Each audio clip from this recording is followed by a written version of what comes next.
Yeah, we've wrapped up our first block of the season, so it was a good first block. Glasgow, Exeter, Gloucester, and then obviously the Cheetahs, and getting some good points there, which was good. Obviously, Zebre is the next level. It's the next start of the 10-week block, and we've obviously got to focus on what we want to achieve in this 10-week block. And the other thing is their quality side. They beat Cardiff over there. They've beat the Bristol Bears.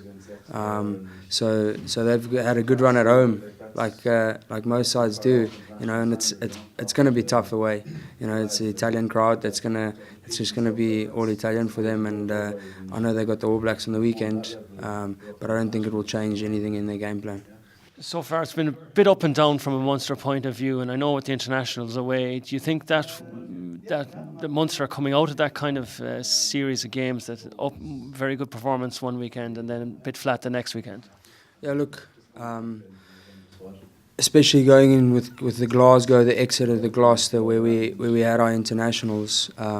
For us, it's improving the next in line, and building our squad depth. So every week when we can do that, it's just going to boast in favour for us. If we can get the next in line in, and improve them, and ultimately the goal is to get them in green jerseys. But also before that is to perform for Munster, and to be on the level that once the international player leaves and goes international camp, that they'll just step up, and we get the same intensity, the same training, the same performance as the international.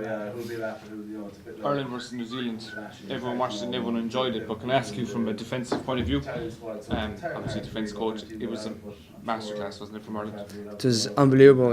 Myself and Faz, we talk quite a bit, but just the one thing that stood out to me is just the physicality of Ireland, and they really brought it on the weekend. You could see that, like CJ said after the match, he said, the lads took their hearts out of their bodies and put it on the jersey, and it is truly like that. If you take how Peter O'Mahony played, I'm just using obviously the Munster guys. CJ, unbelievable performance, and you need that for 80 minutes, even sometimes 90 minutes, and building up to a World Cup. I know they won't run ahead of themselves because it's still early days, but certainly leading up to the World Cup, it's massive for Ireland, in beating the best in the world. How important is it from a Munster point of view that Ireland put in a performance like that, but also had a very low penalty count, because he struggled a little bit with getting that mix right, the aggressive defence, but also keeping down the yeah, look, I mean, even with us, with Munster getting that defence right, but then conceding penalties, and it puts you on that back foot, and then it puts you under pressure because you get into your 22. And I mean, we saw it when we played the Cheetahs. Your fly-offs are so good at the moment that Bill Johnson got a penalty on his 10 and he put it out 5 metres from the Cheetahs try line, and we scored. So I mean, those things are crucial, and we've said it. We said, if we can limit the penalties, it will put us in such a good position, because what else is there to play off then? And teams are just with the phases, and the attack is getting so much better, man. Everything's getting so much better that it's putting the defence under pressure. But then you concede in the, say, 9th phase of defence, you concede a penalty, and it just puts you back, and you got to go again. So it is massive, but it was obviously massive for the win for Ireland on the weekend.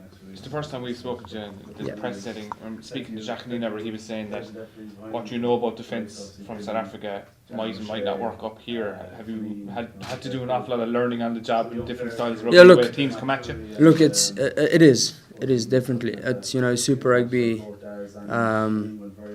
Luckily, I had a taste of Test match rugby in 2016, so I knew where it's coming from, and I had the stint up with the national side with South Africa, in the autumn international. So I knew that what was coming, and it's not a big change, but there's there's intricate parts of it that's different to northern hemisphere and the southern hemisphere sides, and I've taken that on board and I've used it, and then obviously changed one or two little things. But for me coming in, it was just a bit more of sticking with what Munster's used to and not inflicting too much difference and saying, listen, this is out, the whole system's out, and then adding my full in.